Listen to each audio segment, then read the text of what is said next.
It is time now for our mental health moment of the week, and with that uncertainty on the federal level regarding SNAP benefits and thousands of Mainers flocking to food pantries, what impact does food insecurity have on our mental well-being?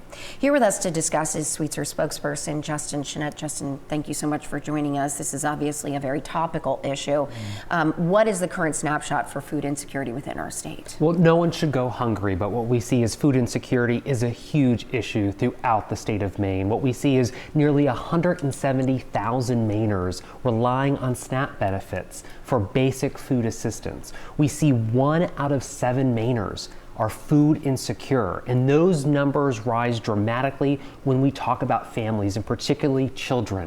1 out of 5 Maine children are food insecure. Staggering figures. It also speaks to the need, but those numbers are trending in the wrong direction. It continues to rise. So what is the connection between food insecurity and mental health? When you're constantly worrying about where your next meal is coming from, when you're constantly worrying about how you're going to put food on the table, that psychological strain around economic scarcity is absolutely impacting your mental health.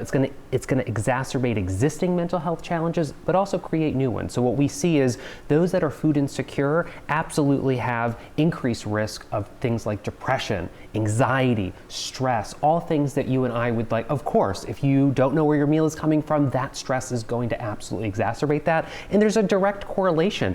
Those that have mental health challenges also can lead to having food scarcity or food insecurity as well, based on things like depression. So we do see a relationship there. So if Mainers are facing food insecurity and they need food assistance, what can they do?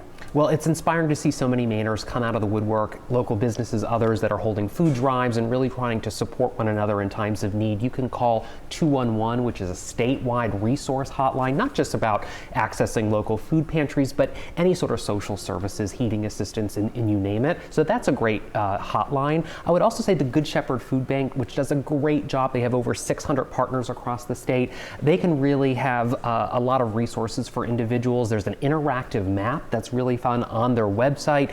It can identify local food pantries and meal sites in your area. You can plug in your town, your zip code, and find the nearest location to you. And of course, you can donate to your local food pantries. They're always accepting either monetary or food donations, and volunteer, which also can help your own mental health by giving back to others. Yes, very good point. All right, Sweetser spokesperson Justin Chenette, thank you so much for talking to us today. We appreciate it. Absolutely.